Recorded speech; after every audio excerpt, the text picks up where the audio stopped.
Hello everyone, welcome back to my channel. কয়েকদিন আগে আমি আমার অ্যাকুয়ারিয়ামের মধ্যে সুইট পটাটো, যেটাকে বাংলায় মিষ্টি আলু বলে আমার আঞ্চলিক ভাষায়, অ্যান্ড সামনে আপনারা দেখতেই পাচ্ছেন খুবই সুন্দরভাবে আমার ট্যাঙ্কের মধ্যে গ্রো করেছে। কেন আমি এটাকে ট্যাঙ্কের মধ্যে গ্রো করেছি, বেসিক্যালি এটা একটা এক্সপেরিমেন্ট বলতে পারেন। কেন করেছি, কিভাবে করেছি, কেন আপনারও করা উচিত, আজকের এই ভিডিওটাতে সম্পূর্ণ ডিটেইল ভাবে আপনাদেরকে জানানোর চেষ্টা করব। এবং ফার্স্ট অফ অল আপনাদের লাগবে এরকম মিষ্টি আলু। সো আমি এটা বাজার থেকে সংগ্রহ করেছি, যদিও দুইটা সংগ্রহ করেছি। আপনি হয়তো বা এরকম গজানো ডাল থাকবে না, এটা একদম ফ্ল্যাট থাকবে, তবে বাসায় কিছুদিন রাখতে রাখতে এমনি ডাল গজিয়ে যাবে। ইনস্ট্রুমেন্ট হিসেবে আমাদের দরকার হবে একটা গুনা এবং একটা কাঁচি।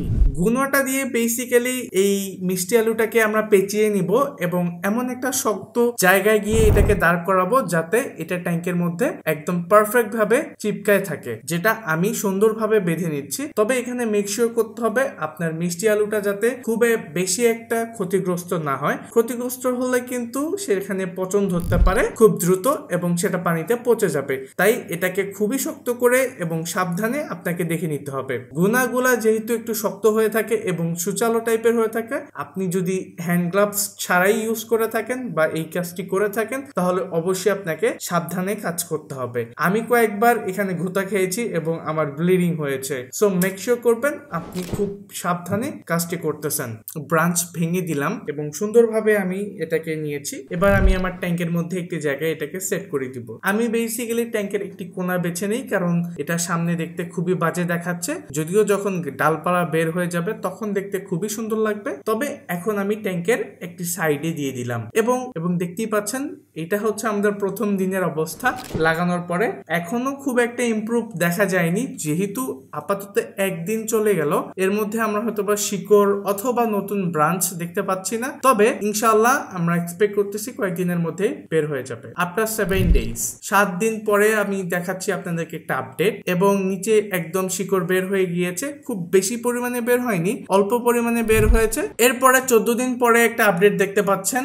এখন এটার লুকসটাই পুরো চেঞ্জ হয়ে গিয়েছে, নিচে শিকড় দিয়ে পুরোটাই ভরে গিয়েছে এবং শিকড়গুলো অনেক নিচ পর্যন্ত চলে গিয়েছে। এন্ড উপরের অবস্থা আমি যদি আপনাদেরকে দেখানোর চেষ্টা করি, খুবই সুন্দর লাগতেছে, একদম গ্রিন হয়ে গিয়েছে। আপনারা হয়তো বা বলতে পারবেন এটা পরবর্তীতে লাগানো হয়েছে, বাট না, আমি আপনাদেরকে এই জন্য খুবই ক্লোজ ভাবে দেখাচ্ছি যে এটা আসলেই ট্যাঙ্কের মধ্যে গ্রো করেছে। এন্ড আসলেই এটা পসিবল ট্যাঙ্কের মধ্যে গ্রো করা। এই যে একদম ভিতর থেকে গ্রো করেছে এন্ড অনেকগুলো ব্রাঞ্চ হয়েছে এই মিষ্টি আলুটার মধ্যে। এরপরে 20 দিন পরে আমি আপনাদেরকে আরেকটা আপডেট দেখাচ্ছি। এটা খুব বেশি দিন সময় লাগেনি এটা গ্রো করতে, এন্ড 20 দিনের মধ্যে আপনারা দেখতে পাচ্ছেন এটা শিকড়গুলো একটু হলদে টাইপের হয়ে গিয়েছে। এই শিকড়গুলো অনেক বড় হয়ে গিয়েছে এবং কিছু কিছু ডালপালা আছে যেগুলো একদম নিতিয়ে পড়েছে পানিতে। এটাকে অবশ্যই আমাদেরকে কেটে দিতে হবে অথবা আমরা ভেঙে ফেলে দিব। পরবর্তীতে আমি আপনাদেরকে দেখাচ্ছি। তবে এইটা দেখতে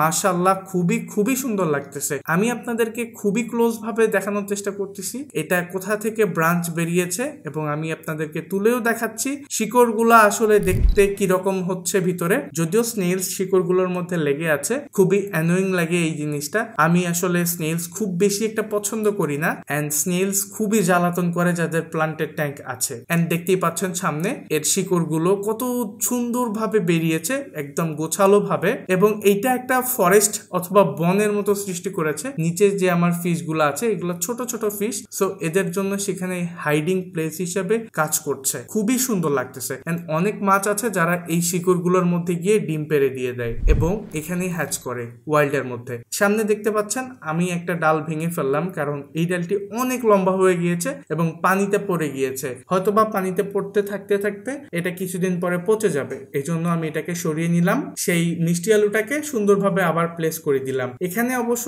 আরেকটি ডাল নিতিয়ে পড়েছে, এটাকে আমরা সুন্দর করে সোজা করে দিয়ে দিচ্ছি এবং অন্যান্য ডালগুলো যেগুলো নিতিয়ে পড়েছে এগুলোকে আমি আরো কয়েকদিন পরে কেটে ফেলবো অথবা ভেঙে ফেলবো। এখন আমি জানাবো আপনাদেরকে কেন আপনাদের এই মিষ্টি আলু অ্যাকুয়ারিয়ামের মধ্যে লাগানো দরকার। আমি বেসিক্যালি এখানে সৌন্দর্যের জন্য লাগিয়েছি, আর কোনো কিছুই না, এবং একটা এক্সপেরিমেন্ট হিসেবে লাগিয়েছি বলতে পারেন। এবং একটা জিনিস কিন্তু খুবই ইম্পর্টেন্ট, আমাদের ট্যাঙ্কের মধ্যে যে নাইট্রেট অ্যামোনিয়া গুলো থাকে সেগুলো কিন্তু ট্যাঙ্কের মধ্যে প্রচুর পরিমাণে গ্যাসের সৃষ্টি করে। এন্ড এই প্লান্টস গুলো কি করে, সেই গ্যাসগুলোকে খাদ্য হিসেবে ব্যবহার করে। অ্যামোনিয়া গাছের একটা খাদ্য হিসেবে গ্রো করে।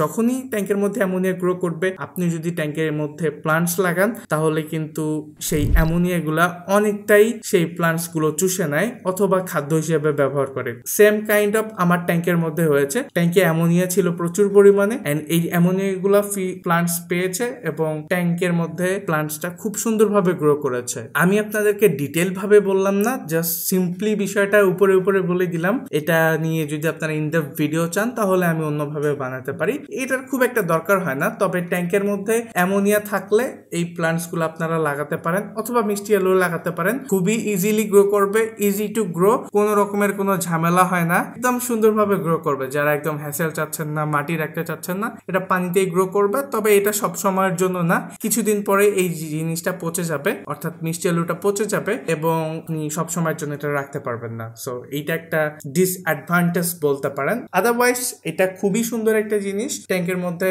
খুব সুন্দরভাবে গ্রো করে, একদম সবুজ করে ফেলে ট্যাঙ্কটাকে, দেখতে তো খুবই সুন্দর লাগে। যে কোনো ট্যাঙ্কে করা যেতে পারে, তবে যাদের অন্যান্য ফিশ আছে, অ্যাগ্রেসিভ ফিশ বা কুইকার্প গোল্ডফিশ, তাদের করতে বলবো না, কারণ শিকড় গুলো খেয়ে ফেলবে অন্যান্য মাছ। সো এটাই আজকের ভিডিওটা। ভালো লাগলে সাবস্ক্রাইব করবেন। পরবর্তীতে কি নিয়ে ভিডিও চাচ্ছেন, অথবা এইটারে আরো পরবর্তীতে ইনডেপথ বা আরো কোনো রিভিউ চান কিনা, আবার 30 দিন পরে কি হলো, 40 দিন পরে কি হলো, ওই ধরনের ভিডিও চাইলে আমাকে কমেন্টে জানাতে পারেন, আমি চেষ্টা করবো বানানোর জন্য। আসসালামু আলাইকুম। ও হ্যাঁ, সাবস্ক্রাইব করতে ভুলবেন না।